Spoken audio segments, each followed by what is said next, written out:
The scenario in both of these videos is a fire in a high-rise. Time stops once the nozzle is opened in the doorway to the fire floor. As you can see, the first lineman is carrying a 100-foot bundle. This bundle is obviously heavy, and for this reason, tool assignments have been modified to free this firefighter of any other equipment, except for a flathead axe. In the traditional method video, the fire is simulated to be on the 4th floor, and in the Houston option method video, the fire is simulated to be on the 5th floor.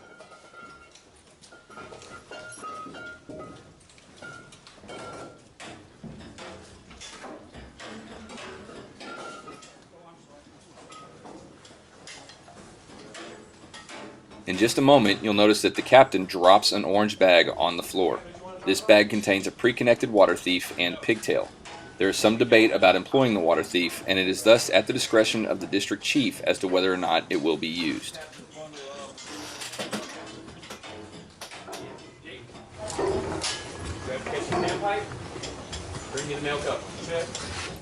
The captain just gave the following instruction to the plugman. Go ahead and catch the standpipe and bring me the male coupling. Provided that the plugman knows how to catch a standpipe, this is all of the instruction that should be needed at this time.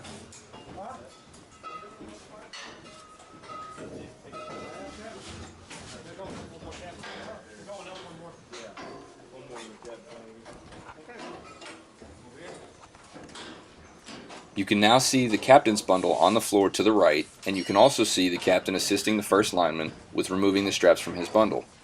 Once complete, the captain will anchor both of the couplings while the firefighter walks up the stairs. This is a simple process, but does require a little bit of instruction if the firefighter is unfamiliar with this method. Captains, begin by ensuring that your firefighter has the hose on his or her outside shoulder. Then instruct them to stick to the outside edge of the stairwell as they ascend.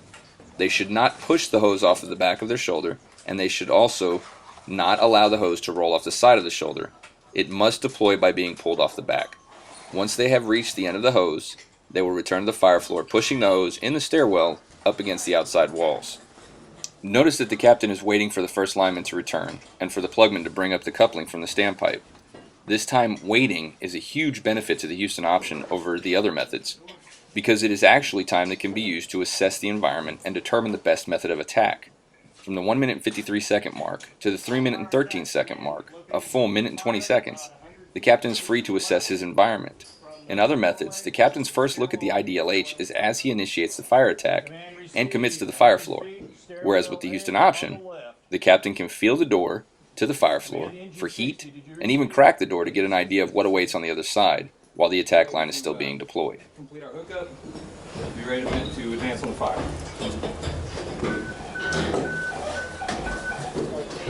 Go ahead and get on that nozzle, Gavino.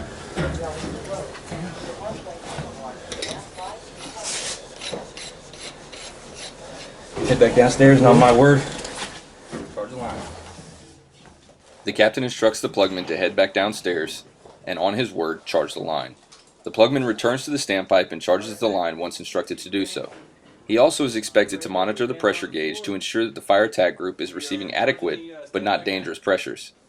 Though not shown here, the second in pumper should not make entry into the fire floor without the third in pumper present.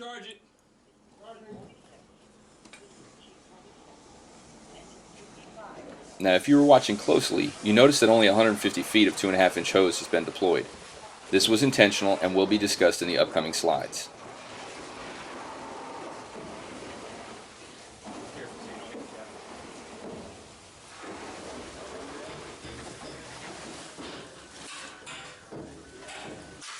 After only 4 minutes and 8 seconds, the line is deployed and the fire attack group is ready to flow water. The Houston option. Purpose. The Houston option is designed to remove some of the confusion found in the stairwell during high-rise incidents. This objective is achieved by having the majority of the work done at the station before the call even drops. Pre-incident setup. Preparation is key to this operation. It isn't difficult to prepare, but will likely take some practice to perfect. Pictured here, from top to bottom, are the Houston option bundles, which are designated the captain's bundle, the plugman's bundle, and the first lineman's bundle. The captain's bundle. The captain's bundle is a standard 50-foot section of 2.5-inch hose bundled in an accordion style. The male coupling should have a smooth bore nozzle with stacked tips attached, and both couplings on the same end of the bundle. This is primarily unchanged from current practices. The Plugman's Bundle. The Plugman's Bundle is a standard 50-foot section of 2.5 bundled in an accordion style with nothing attached to the couplings. This too is unchanged from current practices. The First Lineman's Bundle. The First Lineman's Bundle is a single 100-foot bundle that consists of two 50-foot sections connected at one end and packaged in a double accordion style. The open male coupling should have a smoothbore nozzle attached with a 1.5 inch to 2.5 inch increaser instead of stack tips.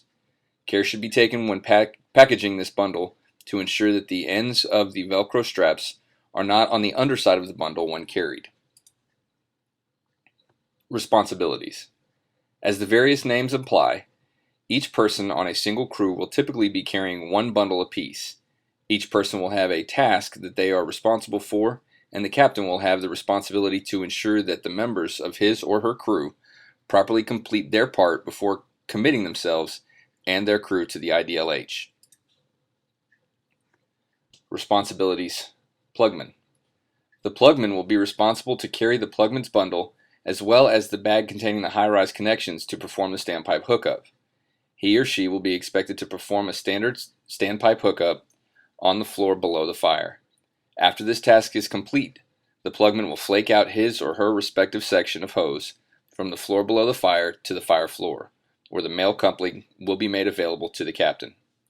He will then return to the floor below to become the standpipe operator. Responsibilities. Captain. The captain will be responsible to carry the captain's bundle and the pigtail or water thief, if being used, to the fire floor. Upon reaching the floor below the fire, the captain will drop the pigtail bag, water thief bag, and instruct the plugman to connect to the standpipe and then bring the male coupling up to the fire floor. Upon arrival at the fire floor, the captain will place his or her bundle on the landing, as out of the way as possible.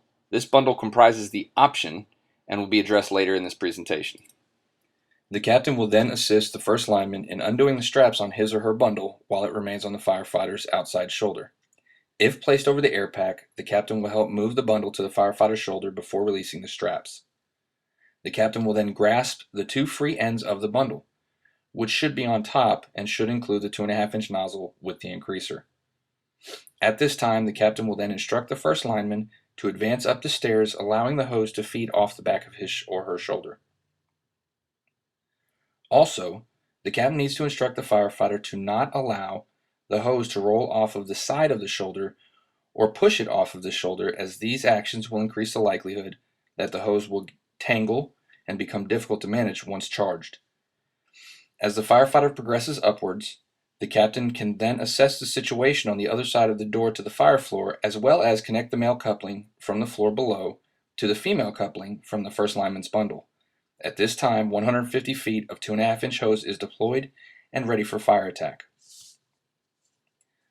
Responsibilities. First lineman. The first lineman will be responsible to carry the first lineman's bundle to the fire floor. Upon arrival at the fire floor, the first lineman will receive instructions from the captain as well as receiving assistance in removing the straps. Once the hose straps have been removed, the firefighter shall continue walking up the stairwell, allowing the hose to pull off the rear of his or her shoulder until all of the hose has been deployed, which should be about the next floor landing. He or she will then be responsible to move the hose against the outside wall of the stairwell on the way down to avoid the hose tangling under the center railing. Options of the Houston option. Option 1. Use the initial 150 foot of 2.5 inch with the open nozzle and the 1.5 to 2.5 inch increaser. Option 2. Deploy and add the captain's bundle of 2.5 inch with stack tips for better reach and penetration. Option 3. Adding 2.5 inch line to the nozzle after fire attack has been initiated. Use straps to prevent the line from being closed unintentionally. And Option 4. Adding 1 3/4 line to the nozzle for mop-up or possibly RIT applications. Again, use straps to prevent the line from being closed unintentionally. Option 1. If the fire is at or near the door to the stairwell, the captain may choose to advance with just 150 foot of hose with the nozzle and attached increaser. This does not quite have the reach or penetration of the stack tips, but does put out an enormous amount of water.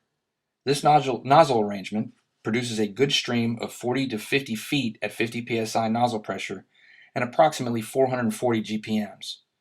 If the captain decides that the reach of the stack tip is required, the tips from the captain's bundle may be removed and attached to the first lineman's bundle nozzle. Option 2. If the fire is determined to be far enough away from the stairwell that the entire 200 feet of hose is needed, the nozzle with the increaser is removed. The captain's bundle with the nozzle and stack tips is now attached to the exposed male coupling, and the 50 foot of hose can be stretched in the hallway or the stairwell depending on the conditions found. If bundled properly, both couplings will be at the same end of the captain's bundle. This will result in one end of the bundle having an odd number of folds.